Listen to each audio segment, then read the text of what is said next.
Welcome to another episode of Beyond Physical, where we talk about the mental, emotional, social, and at times spiritual benefits of exercise. We believe that exercise is more than movement, and this podcast is our attempt at sharing that message with the world by sharing our own as well as our guests' experiences and knowledge. If you enjoy it, we ask that you please spread the message by leaving a rating and review, or even better, by sharing with a friend. Gideon, welcome. Gideon Cohen, head coach at Horizen Gym, PT of how many years? 6. Injury rehabilitation specialist, group class instructor, part-time maintenance man at Horizen as well. A man who wears many hats, a man who's mentored all of our coaches as well, which is pretty amazing, and a wealth of knowledge in the world of strength training. We've got a lot to get into today. I'm very excited. I'm very excited to pick your brain about some strength training for runners stuff. Bro, I did some research, and I'm actually quite taken aback. Gideon doesn't like research. he just ran away. No, but I did some very, very crude, like weak methodology research on people who run. I did it on Instagram. I did an Instagram poll. Oh, no, I'm saying, where did you do the research? Oh, my other research was not crude methodology. It was actually good. I read actual papers and stuff. Okay, cool. But this supports what I found. Right. So going into the prep for this chat, I had the hypothesis in my head that people who recreationally run don't really strength train. And I thought that because I've had lots of conversations with a lot of runners who I thought didn't strength train, and it just seems like a very common thing, and it seems like that is not the case at all. It seems like recreational runners do actually strength train. So from my Instagram story poll, which I did see, which 471 people saw, wow, and 47 replied to, the question was, if you run for fun often, please don't answer this if you're a professional athlete, do you weight train regularly, in brackets, more than once a week? 83% of people said yes. wow. That's a fuckload. I want to, yeah. Do you think that people like fully understood like what we say strength training is, or do you think people were just like, I do one body weighted workout maybe before I run, even, like a couple push-ups, sit-ups, squats? I mean, it would still count, but I'm saying? Yeah, I think the question was phrased poorly. I think it was very vague, and I could have been more specific of like what strength training. So also my following is a poor sample group because I've been posting gym content for like almost 10 years now, so it's skewed towards people who do lift or who are interested in lifting, so you're likely to get more responses of people who lift.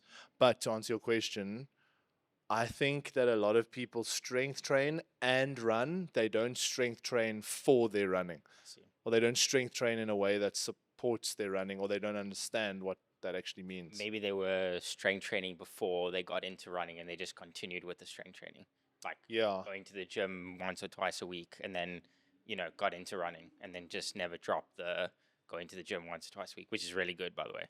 Somebody said yes, but I do upper. Yeah, I saw that. I was like, that doesn't count. Well, it kind of does, but the question what I wanted was to find out who does strength training to supplement their running. Yeah. Which you don't have that many characters in an Instagram story poll, so it was a little bit hard. Did anyone else reply with another comment instead of answering? I mean, I only put it up 10, 12 hours. No, 8. No. Yeah, 9 o'clock at night. So not a lot of people really got to see it. But anyways, it proved me completely wrong. And it's really weird because then I went and I did actual research and I was like, shit, this is actually, runners do strength train, recreational runners in particular. But there are a lot of things that I think can be unpacked there. But the first question I had for you was, for people that are starting out with strength training, specifically with a sports outcome in mind, like they're trying to improve their performance or reduce the likelihood of injury, and let's use running as our example, what are 3 of the main mistakes that you see people make? I would probably have to say, in the beginning, when people are trying to get into the gym, it's too much, too fast. Like there's a lot of content out there, we know, like on Instagram and on socials and stuff, of people giving free advice on like how to train and what to eat and such and such. So I think the the best thing to focus on, or the things to focus on, are to slow it down from the beginning, focus on the fundamentals, and think of it as a long-term gain instead of a short-term thing. So people that like originally runners, you can see running gains quite quickly, right? I mean, you know this. So with strength training and getting into the gym, it's not as quick as it would be with running. So you have to think of it as more of a long-term investment than a short-term. Um, and then we've spoken on the podcast before about this, but to definitely get a coach, is to go in thinking that you know the way, but sometimes it can actually hinder you and set you further back. And then, anyways, down the line, you might, get injured from the gym. Then you can't run at all. And then, so if you are serious about it, investing, the bucks in a coach can really, really help and shorten the time to get you to the point with your strength training that you need to be. If that How makes sense. how is it that you have seen when you like, because too much too soon I definitely see in a running context. Mm. I haven't seen it as much. It's more isolated for specific people. It definitely is there.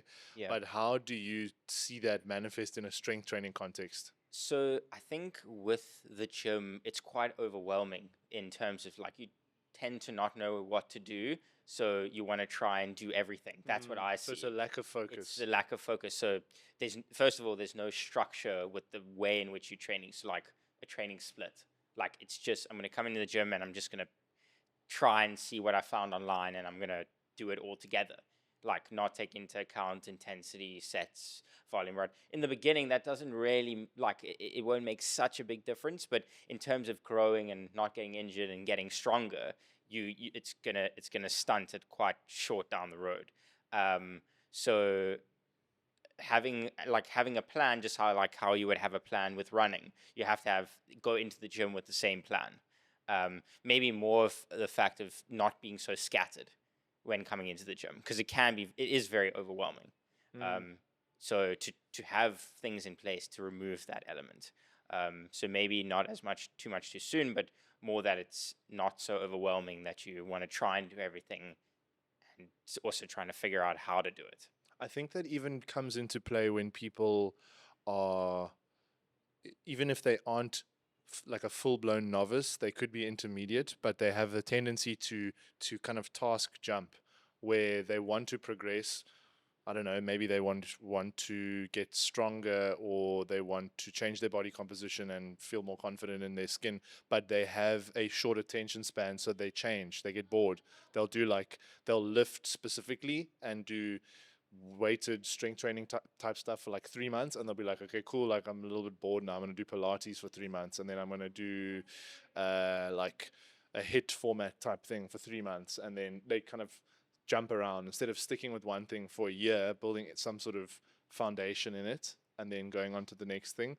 I feel like that's a similar problem around not knowing what's actually going to move you forward towards what it is you want to do, and like chasing your impulses Yeah. and doing like the exciting thing.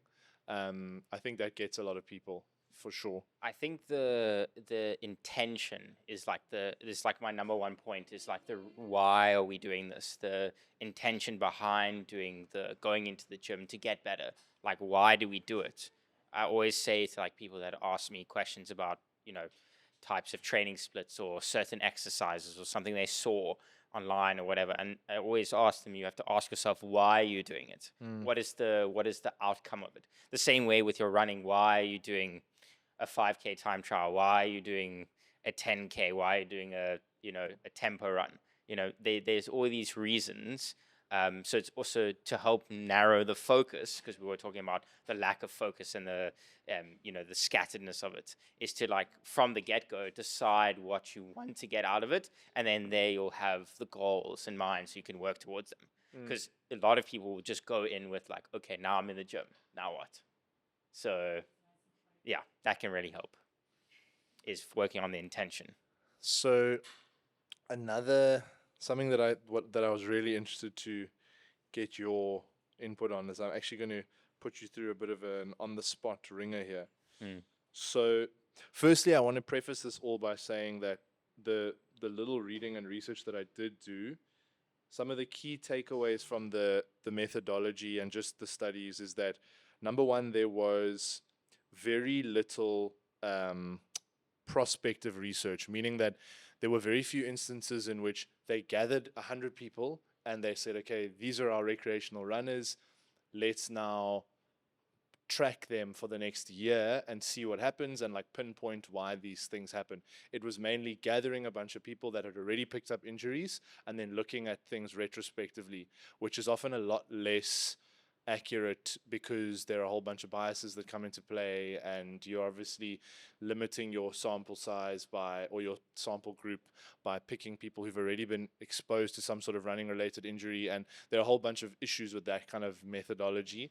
Most of these papers were based off of retrospective research, not prospective. So they're not 100% sound, but they do still paint like a pretty good picture. So to be clear, it's like people with current injuries. People who have been injured. Okay. And they're talking to those kinds of Okay. people. And then also the other thing was there was that.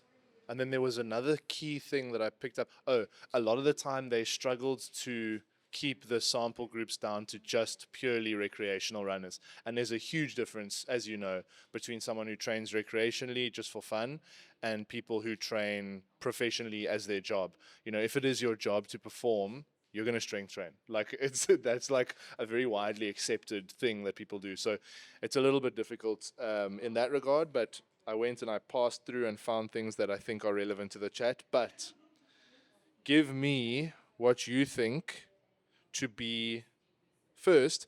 What are the most common running related injuries? What would you say? You can give me two or three. Mm,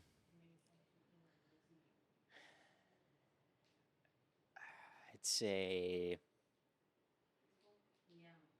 hamstring tendonitis, patellar tendonitis, or patellar tendinopathy, Okay. and IT band related issues. And I think that's pretty good. So, a systematic review of 9 articles identified the most common running related injuries to be patellofemoral pain, Yeah. Achilles tendonitis, which is interesting, Okay. iliotibial band syndrome, IT band, and plantar fasciitis. So what does the study mainly focus on? What is the focus group from that study that you're looking at? So this one in particular, I've closed them all actually. Are those long distance runners that it looks at?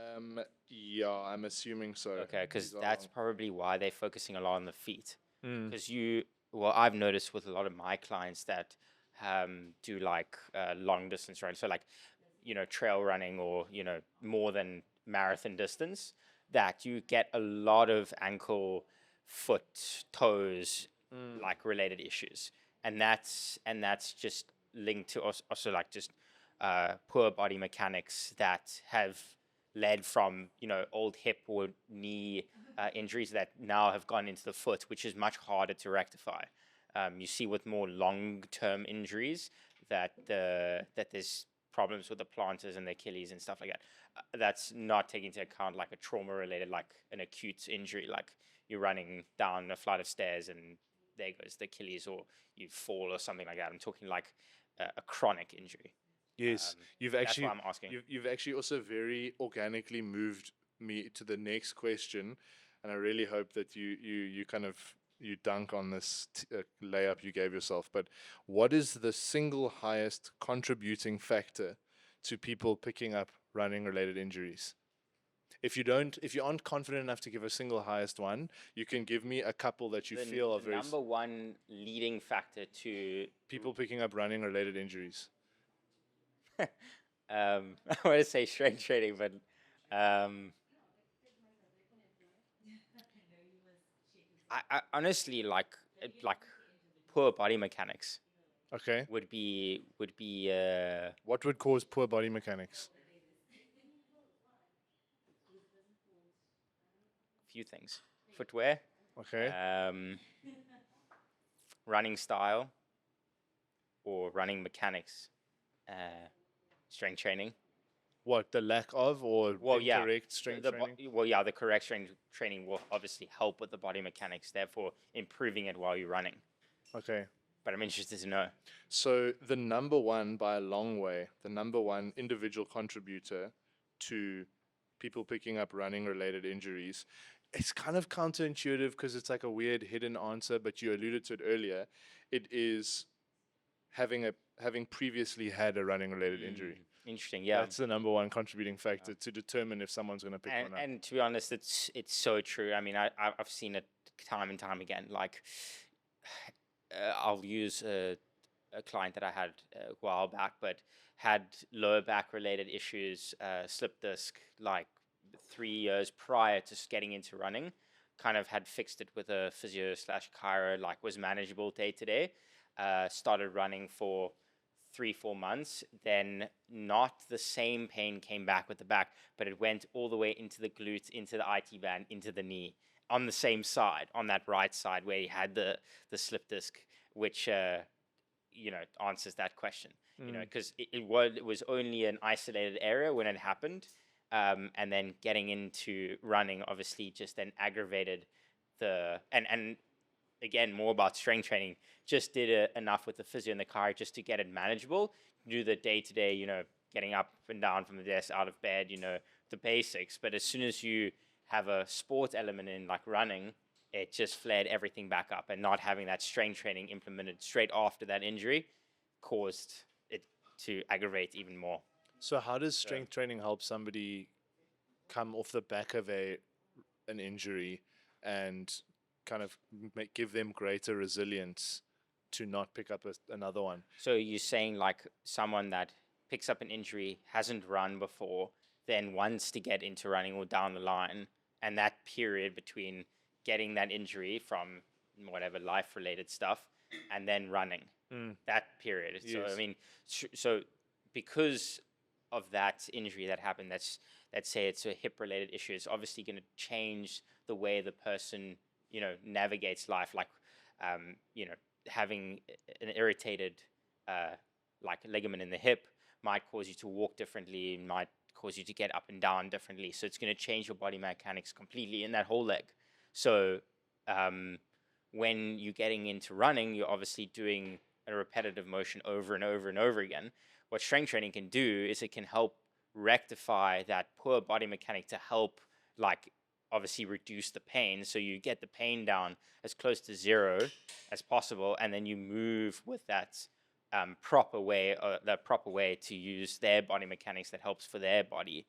And when you work, over the next couple months before they start running, they would have built up the necessary strength for the running to not impact that pre-existing injury. So you've built up, the quads, the hamstrings, the glute med to make sure it doesn't go into the IT band because of, poor strike angle, or, the toes are flaring, or et cetera, et cetera. So you use the strength training to help improve their body mechanics to make them more robust for the running. And obviously they now are stronger. And that's the biggest thing with strength training for running. The stronger you are, the more resilient you are to, the running itself. And why does why without strength training do poor or does poor running mechanics persist? Like, why Without strength training. without? Yeah. You obviously, other than having like weaker muscles, right? Because running is extremely repetitive. This is like the same motion 1,000 times over, multiple times a week, over multiple months, over years. You pick up bad habits, just like with everything, right? What the strength training will do is will help strengthen the areas that your body requires the most for running.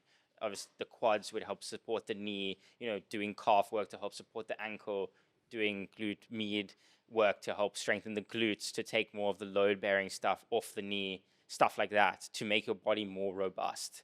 And people that don't strength train, you'll feel that there'll tend to be more frailness or brittleness to the body, because running actually just it doesn't what it would do is it just kind of tends to break down instead of build up, where strength training is to build up, you see. So with constant breaking down, you still need that time to build it back up. That's why they go so well hand in hand. I mean, with the amount of running you've done, how the wear and tear's been on your body. Now imagine if you didn't come from a strength training background, like, would you have been able to do the ultra and all these things? We'll never know, We but never know, but it seems to have helped. That's another thing that's been kind of weird with these studies. But again, like I said, it's tricky because the sample groups that they were using, I just don't think they're that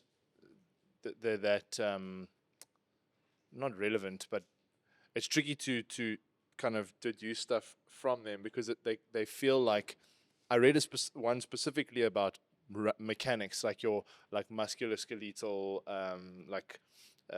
composition in terms of how much muscle you have and I are you wanted to add strong something and as well. that kind of stuff. And they said that the sort of presence of or absence of strength training, what they had inconclusive evidence of whether or not it affected people picking up running related injuries.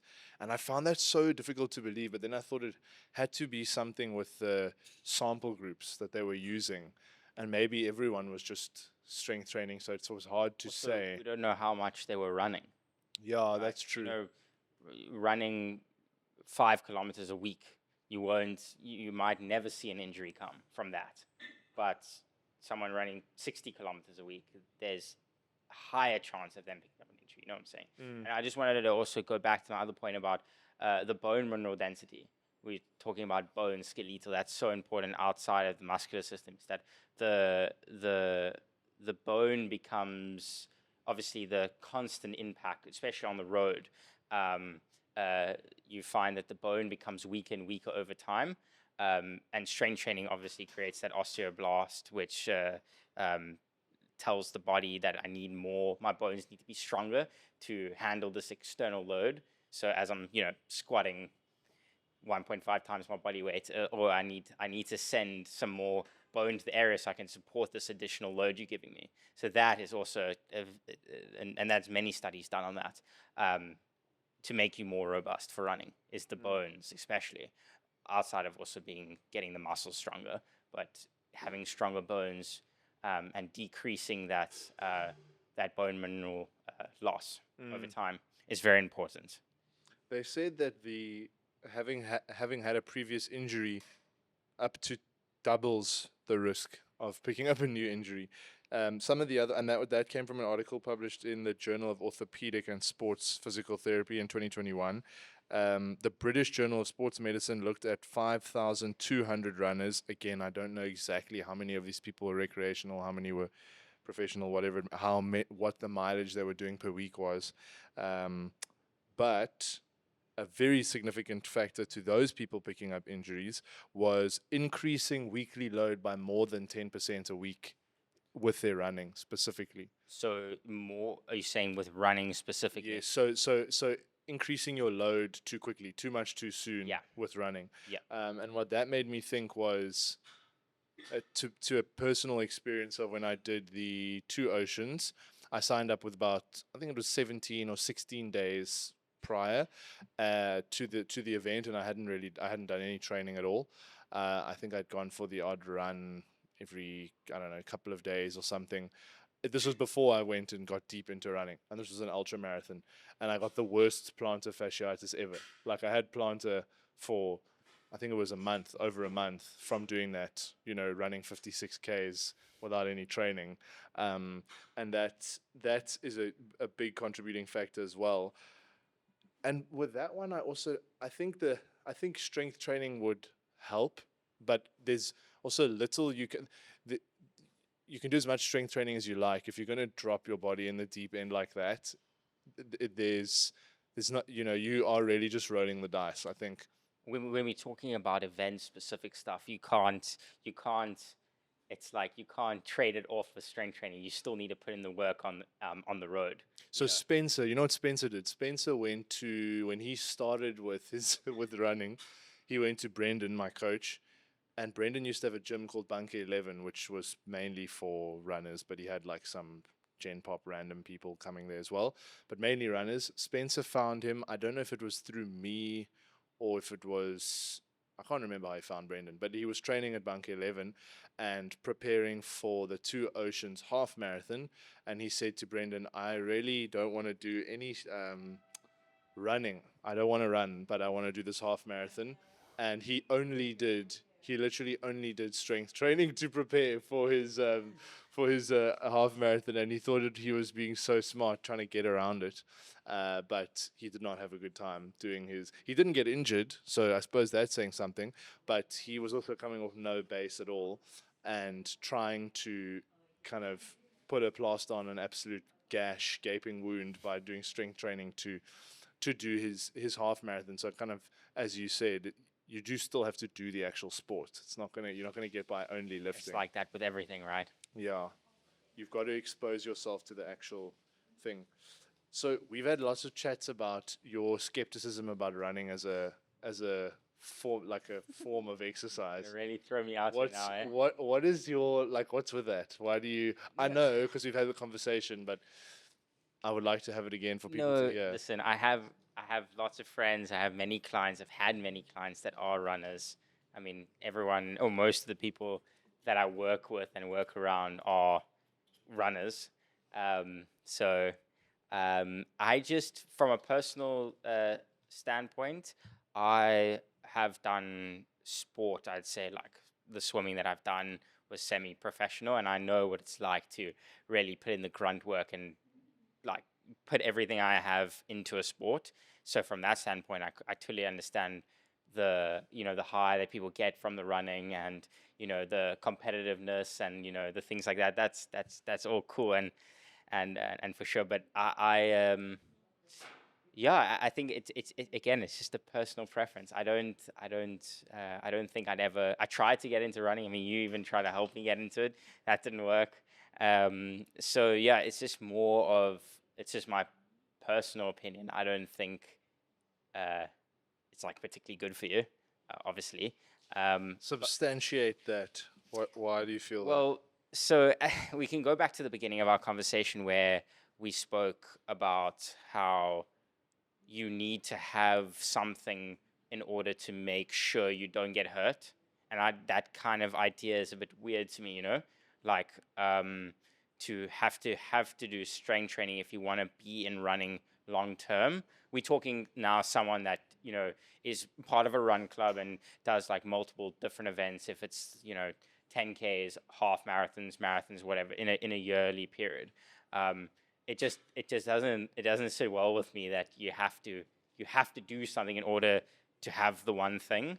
I mean, it's awesome that you can then get into strength training and then that becomes part of your life. Cool. Um, it's just that part doesn't sit well with me because with swimming we did like very basic like strength training. We called it like land work where you do stuff out of the water.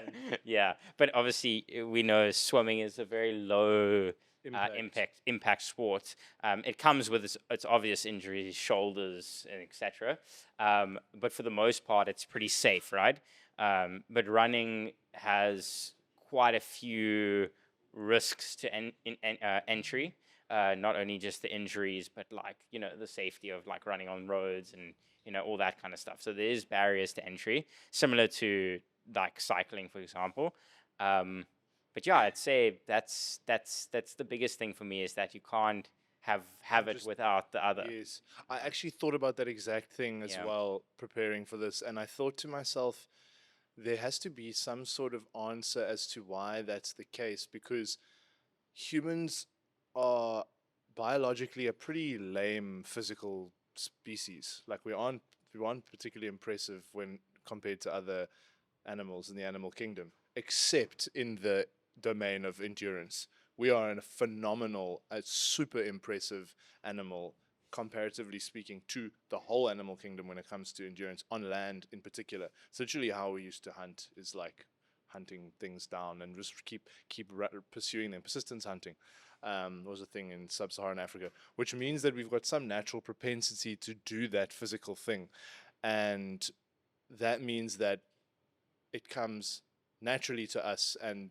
should feel somewhat natural. And I think that we have changed the way that we run, and that has made it a much riskier, unhealthy sport. So I think it's a natural thing to do, but obviously evolution has changed it, right? society has, in the sense that we have these very like cumbersome things on our feet. We do it on these very very hard surfaces. I think the way that we like, I think the way that we dose it also is a little bit excessive, coming from someone who does dose it excessively. I think like if you had to take it back to our roots, we were probably walking a lot, walking and hiking a lot. We probably were doing like, I don't know, I didn't read anything on this, but like 40 Ks a week of walking, you know, like nomadically wandering around, and then like every month there'd be a big hunt or something, and then you'd run like. Short spurts of max effort kind of stuff. But with the persistence hunting, it wasn't. It was long stuff. It was like ultra running stuff. But you do that maybe once every couple of months, Sure. and you had a really good base, and it was on softer ground, and you were running in your bare feet, but it was on like grass and stuff. So I don't know. I feel like, but the way that we're running now with these weird shoes on tar is awful for you. I feel like that is really bad for your body.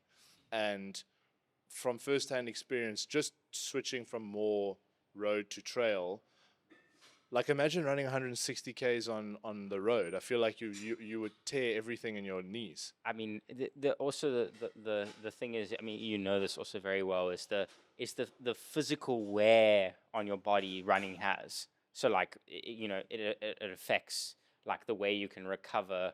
You know, it affects the way that you just move around. You know, in your day-to-day life, like, you know, running can affect all these things: the way you sleep, the way you have to eat, all of these things, right? Just like with most sports. But I feel that the pros and the cons, if you're looking at purely from like a spotlight point of view, like what do I gain and what do I lose? I feel like it's more on the losing end, right? If you take out the element of like the cool things like community and you know running with friends and getting into like the competitive side and things like that. I'm just talking purely from a recreational runner. What is the gain and what is the loss? And that's kind of like how I've looked at it. Like, what's the cost of running? Yeah, what is it going to versus cost what you get? on your body? What is it going to cost you? And obviously, this is me coming from a background of coaching for quite a long time and being around many clients and seeing, and hearing what they have to say about what happens to their body through their running journey, or what they've experienced through running. And a lot of it is positive, but there's some not so good things. So what I'm finding here, taking us back to persistence hunting, is that it would typically last 2 to 5 hours, which is not that long. If you do that once a month, 2 to 5 hours. Actually, that is pretty gnarly. If you're doing a marathon every month, that's fucking crazy. Yeah. But how did we? I suppose life expectancies were also much lower. But also, the world that we live in now isn't adapted for running, whereas back then it was. Maybe that's also the difference. And what do you mean by that? Like you didn't have a choice back then, but to migrate or run or that's true. catch for prey. But today, if you want to drive down the road, you can. Like, you don't have to run there. True. You don't even need to walk there. Yeah. So running is purely now for like the recreation, exactly. Where back then you didn't have a choice. Like, you're gonna catch the next meal or get to higher ground or find shelter. You didn't have a choice. You had to do it. But now, you can go to the coffee shop across the road, or you could drive to one. Like, it's not that big of a deal. And I think that's also a big thing to understand. Some of the best runners in the world come from communities where there isn't sort of quote unquote advanced transport, and they run to school and stuff, and they're like absolutely insane on the world stage when they eventually get there. But the cost thing is an interesting question, and I feel like that's a really key thing to understand. If your body can bear that thing, you can maybe do it for a few years, but you should probably be aware of what price you're going to pay later down the line if you don't do it responsibly. And I think there's so many elements to doing it responsibly, but kind of distilled down into two things. It's getting into it gradually and making sure that you are equipped from And a strength. optimized. Optimized in what way? Like you have covered all your bases to make sure that you can perform the best, but safely and do it long term.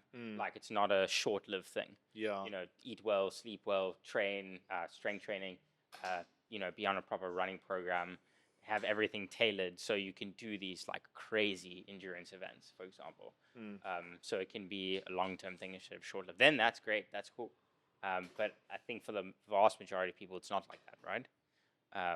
So It's tricky to do it properly though, because I think the too much too soon thing, that's really hard to get around. But I feel like, I don't know how, I mean, I didn't figure that out. I did that wrong. I did do too much too soon.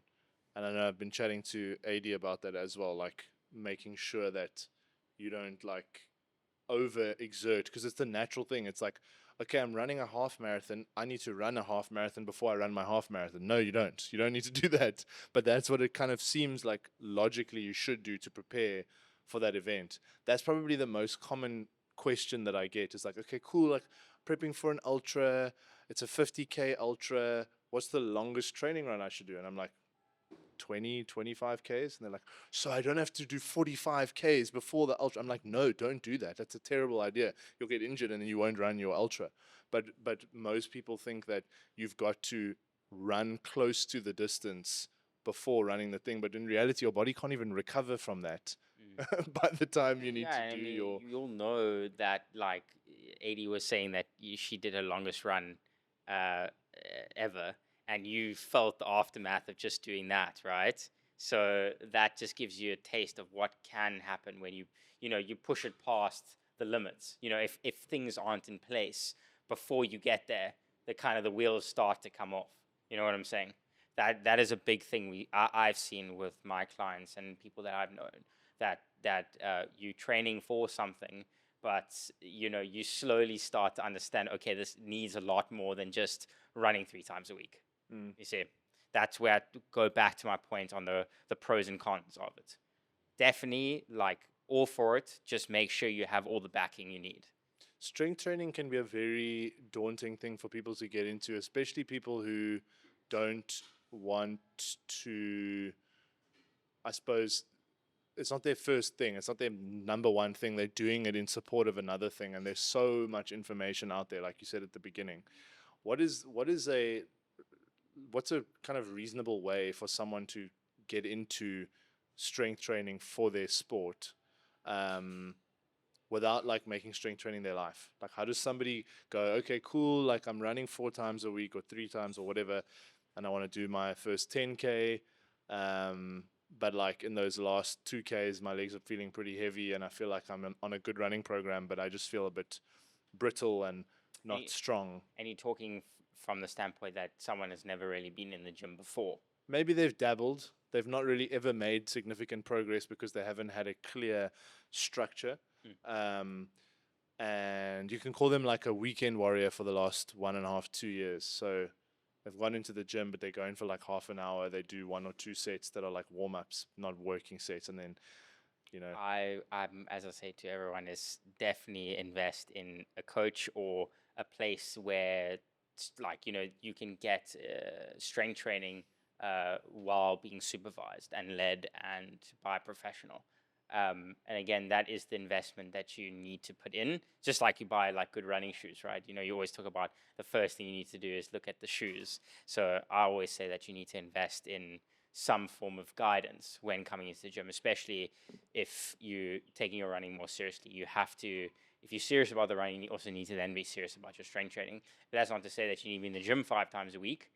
A coach will help you get it down to twice a week and be as effective as 5 half-hearted sessions. So the initial investment is very important. Take as much as you can from that, and then from there you can go on by yourself. So you and Kyra more specifically, have spent the last 6 months or so working on the Run Strong program, which is obviously geared towards Definitely helping people in this position of they enjoy their running, but they want to enjoy it fully and explore more elements of running without the concern of, you know, being a little bit flimsy. If the person is very new to strength training, like they are fairly serious about their running because they're going to spend money on a program to help their running, but they don't have much um, strength training knowledge at all, would it be sufficient for them to get that program? If not, how would you couple that? Because the coaching thing is, it can be prohibitive in its cost, whereas a program's a little bit different.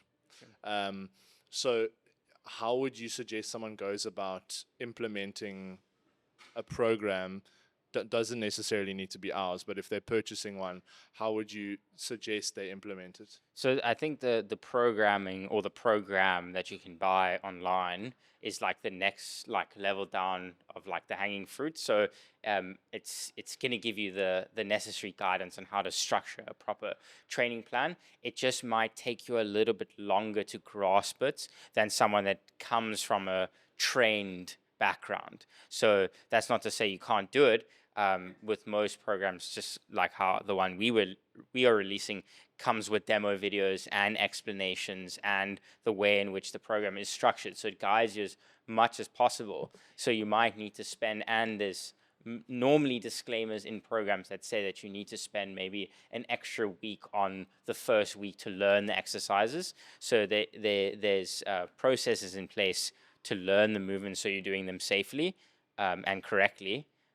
Obviously, you'll never know if you do them 100% correctly if you don't have a coach. But I was saying, in terms of accessing the gym, the program would be the next best thing. And as I say, with the guidance of the videos and the explanations and the way in which the program is structured, from the lower intensity, fewer sets, fewer reps, and more warm up sets, learning the movements and then slowly progressing with you is going to be leaps and bounds better than just coming into the gym not knowing anything. So yeah. And if somebody's just starting off with their strength training, is the Run Strong program still appropriate for them? Yeah. And because how many sessions does it start with a week? So it starts off with 4. That's a lot, bro. No, it's a 3. 4 No, lifts. 3. It's a Ronnie Coleman. I just want to run. No. It's 3. It's 3. Yes.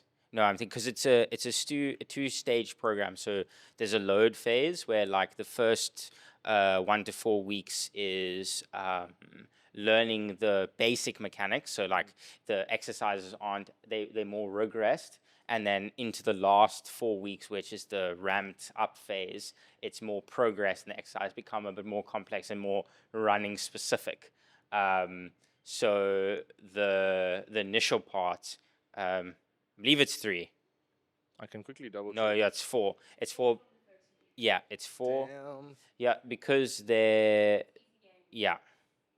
But what you could also do, if you've done 2 lifts in the first week and you're fucking shattered, just don't do the other 2. No, so Just don't there do them. is also a part that the reason why I thought it was 3 is because there's another full body one that covers more of like the plyometrics and the jumping and the explosiveness, which is also important. There's also like a disclaimer that talks about pushing that one out. If it needs to go into the next week, that's fine. As long the whole point of it is to give you an holistic view of how we can implement weight training into your running plan. So that's like the biggest thing. So if you do your long runs on a Sunday, then you maybe can either rest or you can do the first lower body strength session on the Monday. Then Tuesday you rest completely, and then Wednesday you can do the upper body session with your tempo run, because it's not you've given yourself enough time for the legs to recover. And then Thursday, and again another rest, and then Friday and Saturday, or Friday and Sunday, you can tackle the full body workouts, which is more focused on explosiveness, and there's not as much strength work. So like heavy weights, there's gonna give you the DOMs, the soreness in the legs or the upper body after the workout. It's also really helpful, the demo videos. I think that makes it really cool. But at the same time, what I would recommend is 2 things. Number one is not to have that thing of like buying new running shoes where you get that kick and then you don't do anything. Like implement it. It's not like it is lower hanging fruit, but you've obviously actually got to go and do it. It's a little bit different from booking a session with a coach where you get in trouble if you don't go. It's like it's up you to have to you be to implement accountable. it and be accountable. But then also, was your hand up? Oh, also is to, if you are, I know we're pretty good with this, but I'm sure your gym, wherever you are, is good with this. Take the program to a coach in the space and be like, I don't know what this thing means, or message us or whatever. I get that every now and then, like people doing programs, and then they're like, I don't know what this means. Like, obviously, Google is there, but people prefer people guiding them. They're like, I don't know what this means. Like, can you help me? People in the industry are usually quite helpful with that. So I would also recommend that you do that, especially if you're in a physical facility doing your exercises and you want guidance on the specific movement to see if you're doing it right.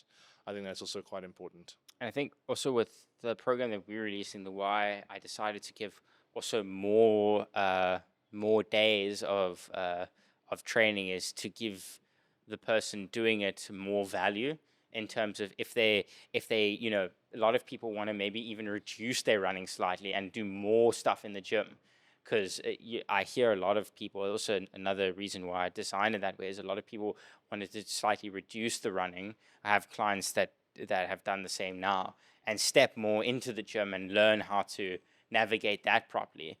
They've given them 4 days as like kind of a full training week as well. So it allows both, where you can maybe chop out the one full body at the end of the week and do 3 resistance sessions with your running, or you can do all 4 and then really follow the program all the way along. It allows you to make that chop and change as long as you staying with it, because the program is progressive. It has progressive overload. It has the weight increases, the sets increase, as well as the effort required from you is increased over time. So yeah, does the RPE progress? it does. That's pretty cool. Yeah, the RPE progresses. So I wanted to allow the person that's doing the program, I wanted to give them a full resource, something that was quite meaty, that they can really like digest and get a proper feel of how it is to integrate like heavy compound movements as well as having athletic performance built into one thing. Because sometimes they go separately. A lot of programs that I've helped design, or I've seen on the internet, or I've done myself, will just be maybe one or the other. It's like just a plyometric focused program of how to get more, bouncier, whatever, or just one that focuses on just like barbell lifts. This one really gives the full feel of what you can experience in the gym. That's great. And also leading into this chat, I read up that there are a number of different things that hold runners back from doing strength training. The biggest one they give is they don't have time. The other one is they don't have access to a gym. And then the third one, which is very significant but not as significant as the first two, is they don't have sufficient knowledge around how to implement or what to do when it comes to their strength training. And obviously that's what we're trying to do with Run Strong, is at least make more accessible the access to the knowledge, the decades of experience collectively that we've got, which is super cool. I'm super pumped for us to put that out there. And we've got a cool segment today that's different, which is actually a pure AD segment. It's basically a compilation of all the 80s questions that I'm sure lots of people have as well. As in ever, or Literally every question she's ever wanted to ask is on here. So we've got about 17,000 questions. So strap in, guys. okay. You could have asked the food ones, but it's fine. Oh, It's very subjective, but let's stick to your. what is your go-to bagel with peanut butter? I've actually changed it since speaking to Avo Kerry. and something. Kerry's changed my approach to training big time. I just, the way my nutrition has changed since chatting to her is like I'm far more intentional about eating like a significant serving of Yes, you carbohydrates spoke about this. before I train, and it has made a like substantial difference. And usually usually I'm quite disciplined, and I've kind of voiced to her why I didn't do the carb thing before I trained, and I just heard myself speak, and she's quite like upfront, and I was like, I'm just being like I'm just being soft, you know. She was like, just fucking eat your food. Like, what are you talking about? I was like, yeah, that's true, actually. And since I've been doing that, because I had the same epiphany when it came to fueling for race day. I was always like, I don't like how gels taste. I don't like how carb drink tastes. And then I was like, but I'm not doing this because it's like pleasurable. I'm doing it because I like to push myself and it's meant to be hard. So then I was like, okay, if I apply the same thinking to my nutrition, I'll actually be able to administer the stuff that I And need perform to. better. Yeah, because my paradigm of like stuff you put in your mouth is it's supposed to taste good. But then I was like, if you remove yourself from that and it's just like, what is the output? Then it changes because it's not, and it's obviously my like normal food. I love my food, but like when it's in a fueling context, your priority is not, oh, this is yummy, you know? It's like, what is it doing to my body? Yeah. Obviously, if it ultra is a little bit different. It's a beautiful rabbit hole. Ultra is a little bit different because like you have to eat for such a prolonged period of time that it must be yummy. Eventually, you're going to be like, I cannot look at another gel, Yeah. and then you've got to have like some pizza or some ramen or like some just delicious food that you're like, okay, cool, let's eat it. But yeah, chatting to her, I've just kind of realized that if I don't feel like eating before my run, it doesn't matter. Like you You should have just to. eat your food and then go Totally. and run. And I also told Dan that he was Yeah. like We telling had me, a full on conversation about that the other day. I was on his case about it. It's like you can't go and run 19 Ks and have like one slice of toast with peanut butter and then yeah. nothing else. Like it's not gonna work. And you've got to exercise that discipline to get up early enough to eat before. Like, if you don't like running with full stomach, Sure. just wake up a little bit earlier. Like, that's also something I was like, I always want my sleep, and I'm like, oh well, if you've got a long run, you can get up a little bit earlier. But first question, as a first time runner, we did kind of touch on this, but as a first time runner, I often think of just running more as training. Why is strength training such an important part of preparing for a half marathon or a marathon? So why is Just why is increasing your running load just doing that? Why is that not enough to prepare for a half or a marathon? getting back to the point about the can't have the one without the other. When you decide to obviously increasing your cadence of running is important leading up to a race, right? Because you want to be able to run it, like know that your cardio and your the legs can actually take you the distance, right? You need to feel it out. But what tends to happen and what happens with most people is that when you start to reach those closer to half marathon or marathon distances, you start to pick up the little niggles, and those little niggles are those warning signs before injury happens. And what strength training does is it actually help mitigate those noises and those alarm bells going off, which most people just run through. Like, and then you need to run more to get to the desired distance. So I'm just going to keep running. But that's not the case. That's your body telling you something's not right. And that can be, maybe mechanics or shoes, but for the most part, strength training will help to mitigate those issues. That's why you can't just run until you get to the desired outcome and everything will just be fine. You can be the anomaly, and that might be the case for some people, but for the most part, people will, start to feel something not so lekker, and then other people might just hit a complete brick wall and something might just blow out before you even get the alarm bells, which does happen and it's very scary. So to avoid that, we use strength training and other kind of training modalities outside of running to help with those issues never coming to light. Does that make sense? Hopefully It's okay. that answers the question. This is a really cool question that I like. I'm skipping over one of your other questions. Is there a difference between general strength training or fundamental strength training and runner specific strength training? I love that It's a question. good question. It's a very good question. So I would say not that it's inherently very different. It's just we think about running specific strength training just like any type of running, any type of specific strength training for every sport. Like uh, there's strength training for every sport you can think of. We say running specific because we think about the movements that we do in running, the think about where the load's coming from when we're running, and how can we use weight or resistance training to mimic those motion, so you can become strong in it. So doing like, your basic, squats are going to give you that overall strength boost, which is going to increase your overall body strength, which is excellent with making you more robust while you're running.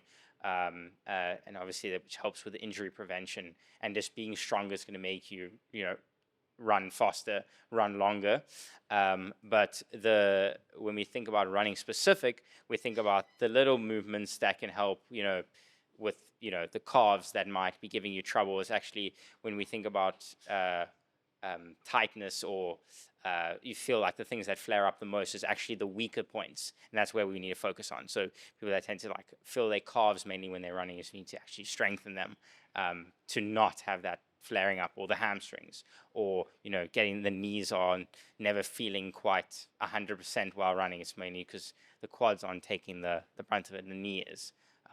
So we separate the two, while the one is the core strength training, which is we use for many different sports, and we take the running specific strength training, which helps with the actual specific movement itself. So like rugby has its own specific type of strength training, like outside of your compound generic squat, deadlift, Romanian deadlift, whatever. There are specific movements that you'll do that will help strengthen that particular player, or that player will follow a specific program that will help them do better in their position, for example. I like that you brought up rugby, because I started thinking about all those memeable specific exercises that people do online. And it's also really important to not get carried away. Like, obviously, you have sport specific stuff. You have I would say, on like the pyramid of importance, I fundamentals. read this very cool study that I'll talk about after you're done. Okay. It talks about what you're about to talk about. Fundamentals are your bread and butter. That's really what's going to, if you're going to do one thing, do the fundamentals well. Then there are sport specific movement patterns and exercises that you can do that have like a good transfer over. Like in the case of running, you want to maybe do some bounding, or a lot of single leg stuff, or those kinds of things. And then there are drills that are for your sports skill set. It's not actually a strength movement. And that's when people just go fucking crazy online, and they're doing these really like stupid things that are not actually making them stronger, but they think it's like sport specific. Just be careful of that stuff, because that's not actually strength training. There's a big difference between doing drills and doing a sport specific movement. And that's what I think can be super misleading online. And that's the biggest thing that I was reading a paper the other day, that with the the access to social media and stuff, you see so much like weird and wonderful like movements that you think are crazy, and then like, oh, that must work so well, but then people are overlooking the absolute fundamentals, and without them it's nothing. So you can do as much sports specific, or running specific strength movements, which are great in the small, but if you aren't doing your fundamental compounds, that is giving you the overall strength that we talk about. That's why we do strength training, is to get stronger as a whole. It doesn't come close. So to focus on the fundamentals, the core lifts, your squatting, your deadlifting, your bench pressing, your single leg Romanian, whatever. Those are the absolute necessities. You cannot have that without the other. Speaking of specificity, the next question is, which muscles are the most critical for runners to strengthen? I'm sure it's case dependent, but like if you could give some general. Like, you want multiple or just one specifically? I don't know. Multiple. Yeah. That's lower, Yeah. probably. Like your lower limbs, right?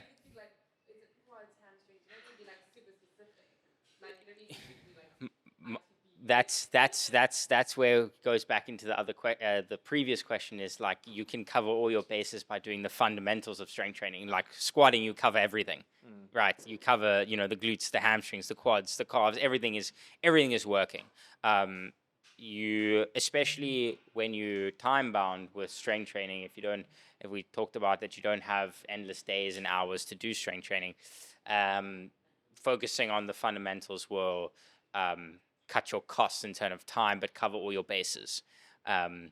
So when we talk about muscles specifically, I'd rather talk back into our previous question on focusing on the fundamental movements that will help strengthen, glutes, hamstrings, quads, calves, which are kind of the main muscles that you need to focus on, if that makes sense. You never think glutes. Glutes are like most injuries that I have heard people have, or actually most of the injuries I've had, let me speak purely from my experience, have all come from weak glutes and hamstrings. Now I've got that dumpy dough, so I'm fucking bulletproof. Think about running as That dumb trot. look, look at a runner. How do they when you look at their biomechanics, they're so anteriorly focused. They're so forward, right? Everything is load is coming from the front. Everything's front loaded. So the quads and the anterior tibialis is taking all of the brunt of the work, where the back is not doing its work like it's supposed to, right? So you find a lot of people that when they're striking, they're not actually engaging the hamstrings at all. The hamstrings are just not doing anything. So the quads are taking so much at the brunt that they end up getting so tired that it all goes into the knees, and then the injuries happen. So the hamstrings and glutes are so important for which make part of the core for keeping the body efficient for the running. If you want to go and look at some of the most biomechanically efficient bodies, look at a 100-meter sprinter and look at how their muscle is distributed. Like, look at how they look. Their ass is like the craziest thing you'll ever see. A lot of the pushing power comes from the glutes if activated correctly. A lot of your stride a crazy increase in your stride length can come from stronger glutes, because you're able to drive much harder and more efficiently because they're stronger. So your economy becomes way better. And look how beautifully they move as well. Like the way their body actually moves, it looks so like everything is just so dialed in. Well-oiled engine. It's like poetry in motion. But also like top level marathon runners, like Eliud Kipchoge is he's like wafer thin, but he's got a little peach going. Like he's a proper little glutes. Like it's like you've got to. It's such a large muscle group that you can't overlook it. Yeah. It's so important for stabilizing your pelvis as well. Your pelvis is constantly moving while you're running, and in order to stabilize it, you need strong glutes. Strong glutes. That's the foundation. And yeah, I would go out and say that a majority of people that I've ever assessed that were runners or are runners have either underdeveloped glutes or glutes that aren't firing correctly how they're supposed to. I'll go out and say that. And then this is a great one. So, do I lift heavy weights? Do I need to lift heavy weights? Or can body weight and resistance bands be enough for half marathon / marathon prep? Anything is better than nothing, right? Sure. But you are going to see tenfold better results if you jump onto those heavy lifts opposed to your resistance band and your body weight stuff. Again, you are creating, with enough reps and enough volume, you can get the stimulus going, but there's nothing that can beat, a body weight at 1 times over your body weight, like squat in any fashion, dumbbell, kettlebell, barbell, whatever. The way that your body will respond to that, tenfold better than your body weight or your resistance band work. It's also sometimes more time efficient. Yeah. It's like you don't have to do 1,000,000 reps to get some sort of response. Exactly, and your body is extremely efficient. That in some ways, so like you can find that after a week or two, the bands almost do nothing. You started to do 20 reps to feel anything, and now it's like 50. So it's very difficult to also gauge how you can progressively overload it. So sure. Again, nothing. Doing something is better than nothing, but if you can try and get some additional load into the regime, especially if you don't enjoy strength training and you don't feel like doing it, and you just want to like be efficient with your time, then adding load will help get through it quicker. Having a barbell, that's it. If you have that, then it's the world is your oyster. You've won. You've won. So how, speaking of time efficiency, how do I balance my runs and strength sessions? This is not really time efficiency, but how do I balance my runs and strength sessions so I don't feel overly fatigued? The good. I have an answer for that one. Hey, I have an answer for that do you one. want to go I'll first? go first. I can see you want to go I first. would say a big one is your session timing. So if you've got a hard run, did I?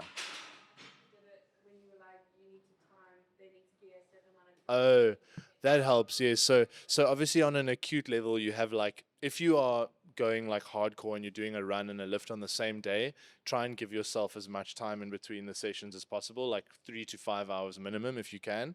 Um, if running is your priority, you're probably going to want to do your run first. That's how I like to look at it. Some people prefer to do their strength first. It's kind of what works for you. I don't know if scientifically there's a better one there. Always better to do your lifts first. Okay. But in saying it's very like goal dependent and depends like if you're in like a training block or if you're in an off season or it really does depend on the person. But it's always you always want to get the maximum out of your lifts because it's normally like a shorter spurt of energy. Like if you have a heavy squats on those days, you don't want to really if you and then you have a longer run in the evening or late in the day, you don't want to have to do your strength session on like very fatigued like endurance legs. Yes. Rather get the strength work out, and you'll find after doing your strength work in the morning or whatever before your run, you'll find you'll be a bit more prepared for your run. You'll find you're a bit more warmer. Things are a bit tighter. You don't feel like you need to warm up as long, even though warm up is very important. But you know what I'm saying. Yes. That's a I get that in theory, yeah, Maria. Okay. We can repeat the question.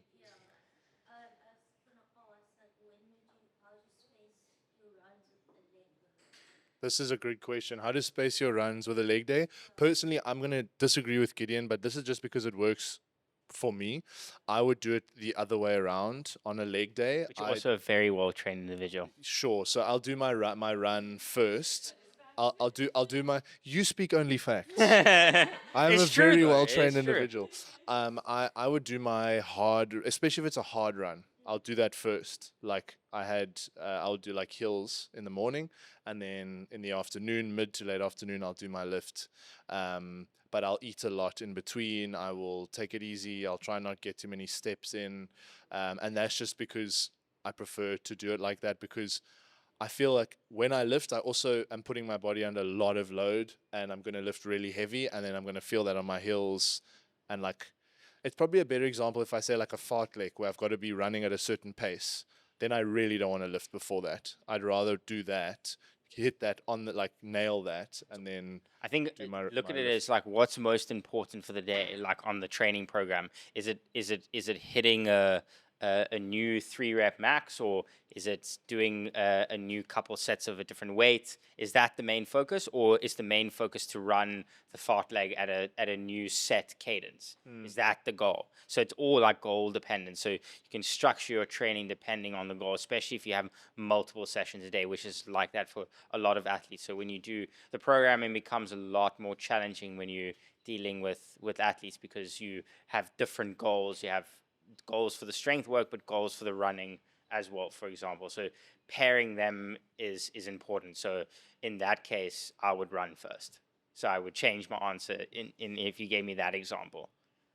So another thing, another one with that, which is quite interesting.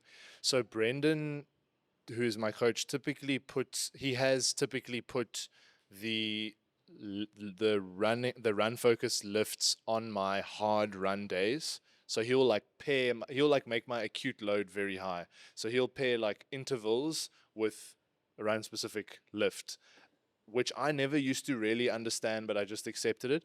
I've noticed now that he puts my lifts on my easy days, which makes a lot more sense to me personally.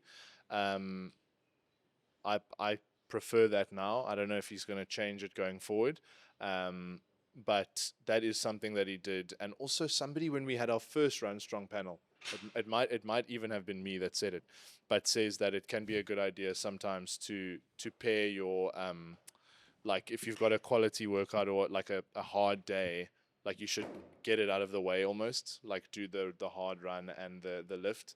But I definitely prefer doing my lifts on the days that I have an easy I think it's also run. knowing your body, right? So if you know how the way your body will react if you did the lift first, how the run will be, or vice versa, if you ran, how the lift would be. If you can get a similar result both ways, that's excellent. But if you know that you're going to be shit on your run, then do the run first, then the strength later, kind of thing. So I think it's very like intuitive based. And for the most part, most people wouldn't, I wouldn't program that kind of way for the average person. What, Like a hard very workout? hard lift with a very hard run on the same day, unless well trained. Like had years of experience in both lifting and endurance sport. Yeah, I would try and put the lift on your easy run day Yeah. or on a quote unquote rest day. Like usually rest days for non-run me day. are like a non-run day. It's supposed to be a Friday, but that's then usually if I'll do like a chest or something. 160 bench. Yes. No, but chest is A well-trained individual. yes. No, Mere mortals. but what would you say to runners who are worried strength work might make them slower or heavier? No, it's that old misconception about resistance training and becoming bulky, right? It's the same kind of thing, right? It follows the same premise that, you know, if you start lifting weights, you're going to become bigger and bulkier and heavier. It's the kind of same thing, which is a fallacy. So We have a final question that's from a listener, and they ask, how do I strengthen my calves, ankles, and feet for impact? wow, okay, well that would be your running specific work. That's like calf raises and stuff, Yeah, right? so like calf raises would be like your bread and butter for that. But there's also a very cool exercise that I have some of my clients do, but it's also very weird. To train your planters is you grab a towel, a hand towel, bath towel, whatever. If you have tiles or a slippery surface, you pull the towel back to you with your toes. That's Like funny. you put your feet flat and your toes over, and you scrunch your toes together and pull the towel along. That would that do your tibialis anterior? Or what would Yes, that as do? well as your plantar, like at the bottom of your foot, to avoid that plantar fasciitis. So get the bottom of your feet nice and strong, and then also just training barefoot also really helps with just getting stronger feet, and then doing like load bearing or plyometric work where you leaving the ground will help, you know, make the Achilles more elastic and less susceptible to injury and ultimately stronger, because it is designed to help you spring and bounce. So train it the way it's supposed to Okay. be trained. So The final thing is the train of thought, which is a common held belief that the last guest thought to be untrue. You've got to tell me whether or not you agree with them. And that is no days off. They don't back that. So do you agree with that or not? no days off. They don't back that. Yeah. So do you, as in, yeah. Do I agree that you must not take days off? Do you agree that you must not take days off? I think you need to take days off. Okay, so you agree with the previous guest. Yes. Gideon, thanks for the chat. Pleasure. Always a pleasure. Thank you for having me. And we are so excited to finally put out all the work that you and Kyra have put into the Very Run Strong excited. program. So if you are interested in getting that, we will be releasing it on the 5th of October. No, it's the 5th. No, it's the day after. The day after the panel, which is on the 4th. The 5th is when we are releasing. Can edit this out. You guys are so appreciated and loved. I don't know what I'm saying now. But thank you for listening, and we'll catch you in the next ep. Shout out. Thank you so much for listening to the show, guys. We love answering specific questions. So if there's anything you want to know, leave a comment or reach out to us directly at Horizen ZA on Instagram, or email us at movement@horizengym.com. Until next time, I'm your host, Seb Prentice, and this is Beyond Physical.